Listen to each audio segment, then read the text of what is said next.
Polsek Kuta berhasil tangkap komplotan pembobol ATM. Jaringan Palembang ini telah memasang alat pengganjal di 15 mesin ATM yang tersebar di wilayah Denpasar dan juga Kuta. Telah beraksi selama 2 bulan di Bali, aksi 2 orang tersangka pembobolan ATM ini akhirnya terhenti. Reki Rendra dan Sulaiman yang merupakan jaringan Palembang ini berhasil diringkus tim Opsnal Polsek Kuta pada Selasa 20 Maret lalu di sebuah hotel di wilayah Kuta. Dalam aksinya mereka memasang alat pengganjal pada card reader atau lubang kartu di mesin ATM.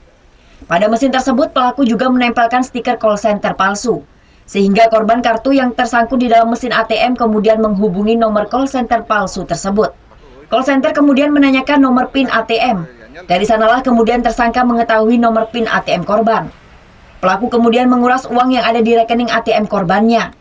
Dari pengakuan tersangka, mereka telah mendapatkan uang sekitar 70 juta rupiah. Namun pihak kepolisian belum bisa memastikan berapa total kerugian korban karena TKP yang tersebar di seluruh Denpasar dan juga Badung. Nah, saya sudah koordinasi sama pihak bank, karena hampir semua bank ini, bukan satu ATM aja, hampir semua ATM, BRI, Mandiri, semua ASBC, semua itu kena. Sehingga kita lagi mengumpulkan semua karyawan bank untuk minta data nasabah-nasabah yang kena, yang menjadi korban kasus ini.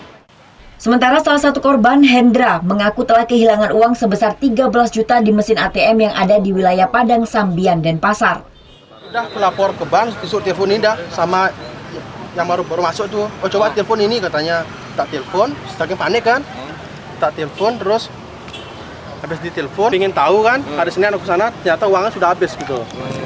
Tinggal lagi 25.000. Polisi masih melakukan penyelidikan terkait kasus ini karena diduga komplotan lebih dari 2 orang. Kedua tersangka kini dijerat dengan pasal 378 dan 363 KUHP tentang tindak pidana penipuan dan pencurian dengan ancaman hukuman 7 tahun penjara. Surya Sanjaya melaporkan untuk NET.